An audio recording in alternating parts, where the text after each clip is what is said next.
David Bowie spent 5 decades proving that reinvention isn't a gimmick. It's a survival strategy. Amy Winehouse gave everything she had to the performance, every bruise, every joy, and the world watched, mostly without understanding the price. Brian Wilson built cathedrals of sound, while quietly falling apart inside them. Michael Gambon spent a career disappearing completely into other people, so thoroughly that audiences sometimes forgot to ask who he actually was. Quincy Jones understood better than almost anyone that the real work, the architecture behind the magic, is the part the audience never sees. Richard Lewis built his whole act out of self-exposure, turning private anxiety into public connection. He is one of the most recognizable human beings on the planet, not because of a single film, or a single title belt, or a single viral moment, but because of something rarer, a manufactured image so disciplined, so relentlessly maintained, that it has started to feel like the truth. And behind it, at a cost almost nobody talks about, is a man who has been performing his own myth since before most of his audience was born. Start with the numbers, because they tell you something. Dwayne Johnson has headlined movies that collectively grossed over $10 billion at the global box office. His Instagram following has sat above 300 million. Forbes named him the world's highest-paid actor multiple times, with single-picture paydays reported above $20 million. He built a production company, $7 Productions, co-founded with his ex-wife, Dany Garcia, that now operates across film, television, and media. He co-owns a tequila brand, Terramana, which sold over 1 million cases in its first full year, faster than almost any spirits brand in recorded history. He has a deal with Under Armour. He has a deal with Amazon. He starred in his own NBC sitcom, Young Rock, which dramatized his own origin story while he was still living its sequel. This is the public surface, and it is blinding by design. What the surface obscures is the architecture underneath, the brutal daily discipline, the psychological weight of being a brand that cannot afford a bad day, and the private collapses that preceded every visible peak. Long before The Rock was a character, Dwayne Douglas Johnson was a young man who had already failed publicly and quietly at the thing he wanted most: football. He played at the University of Miami on a defensive line that produced NFL talent. But Johnson was not drafted in 1995. He signed with the Calgary Stampeders of the CFL and was cut within 2 months. He returned to his parents' home in Florida with $7 in his pocket, a number he has cited so often in interviews that it has become almost mythological.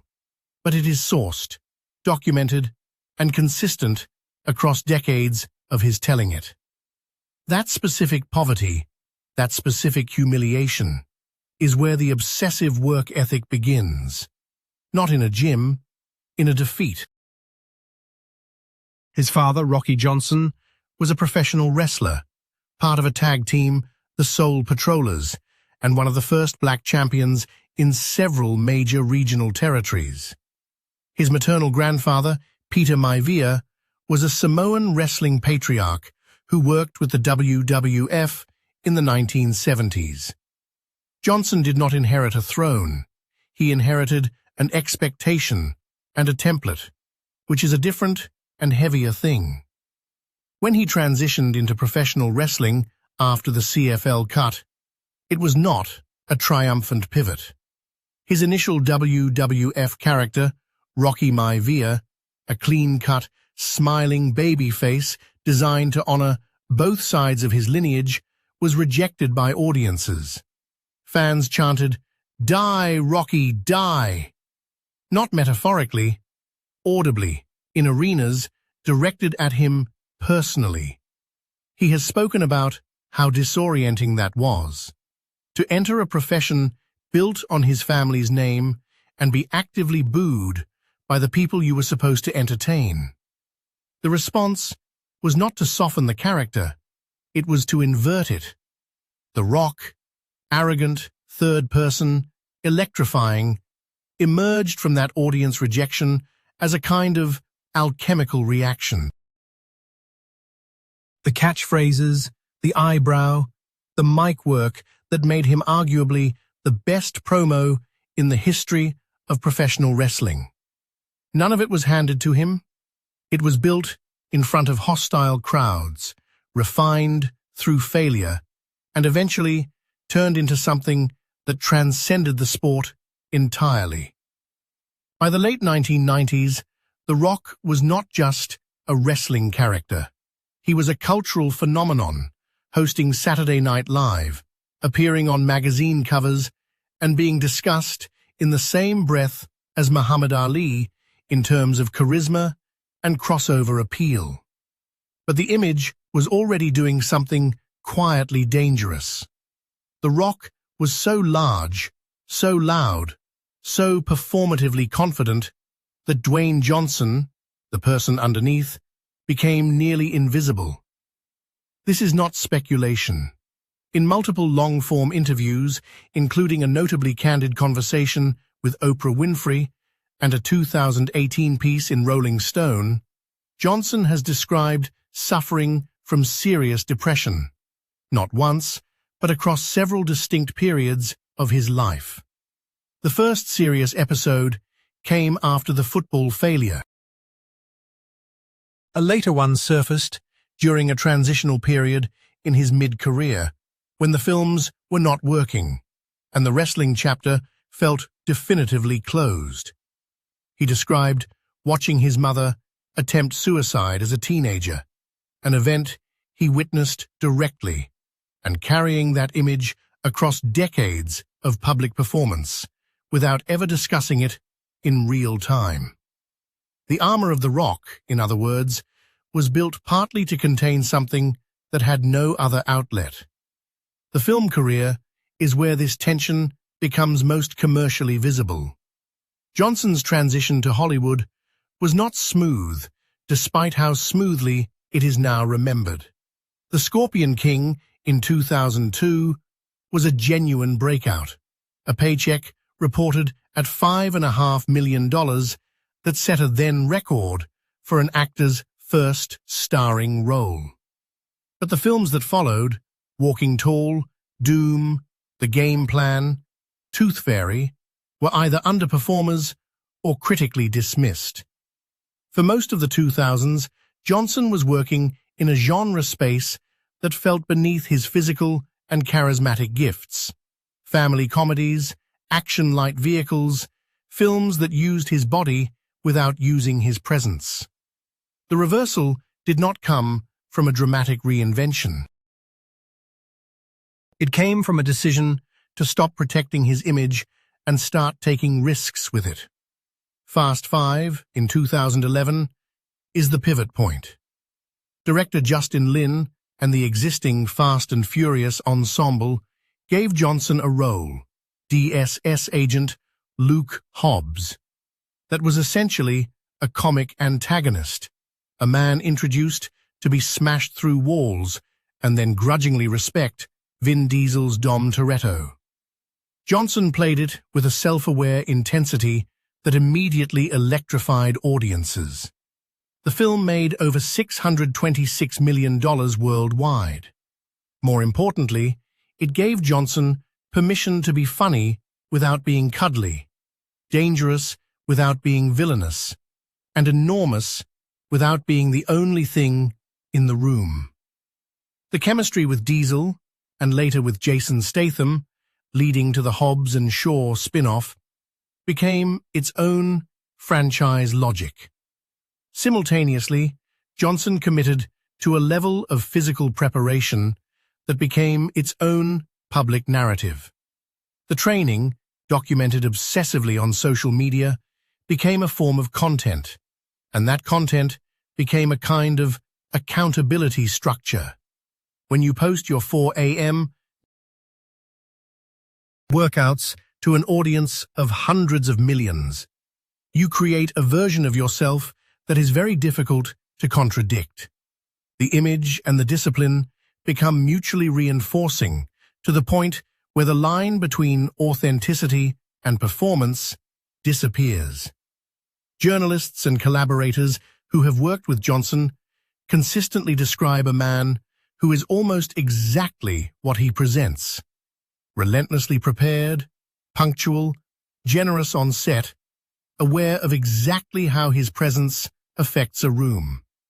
But they also describe a figure who maintains an almost total control over his public output, who rarely goes off script, who protects certain interior spaces with the same intensity he brings to everything external.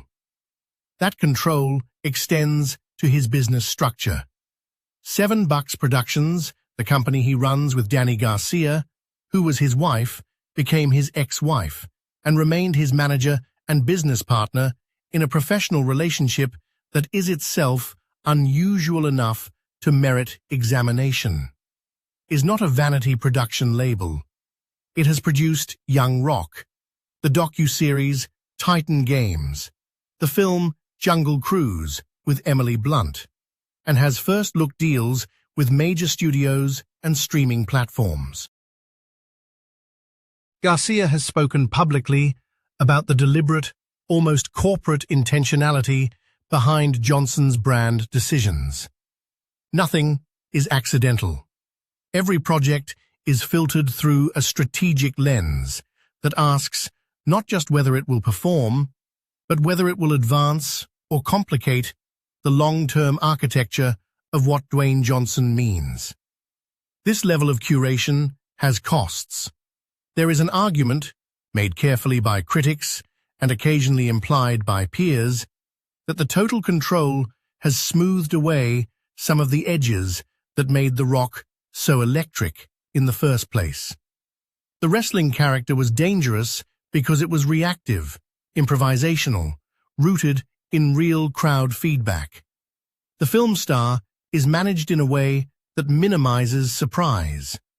Johnson acknowledged something adjacent to this when he discussed the behind-the-scenes conflict on the Fast and Furious set, a dispute with Vin Diesel that became public in 2016, when Johnson posted a pointed Instagram message about unnamed male co-stars exhibiting unprofessional behavior. Diesel later claimed he had used tough love to motivate Johnson's performance. Johnson, in a 2021 interview with CNN's Carolyn Sung, was notably direct. He found Diesel's characterization inaccurate. He said the two would not work together again on the main franchise, and he was done discussing it. The moment was rare, a crack in the managed surface, a glimpse of the actual person making actual judgments about other actual people. The potential presidential candidacy conversation is similarly revealing. For several years, journalists and commentators, including a significant 2017 GQ piece in which Johnson entertained the idea at length, discussed the possibility that he might run for president of the United States. He did not rule it out. He spoke seriously about public service, about listening, about the kind of leader he might be. The speculation was fueled by polling data suggesting he would be competitive. By 2023, however, Johnson had explicitly stepped back from that framing, stating he had come to believe it would create unnecessary division. Whether that reversal reflects a genuine philosophical shift or a calculated brand protection decision is a question only he can answer.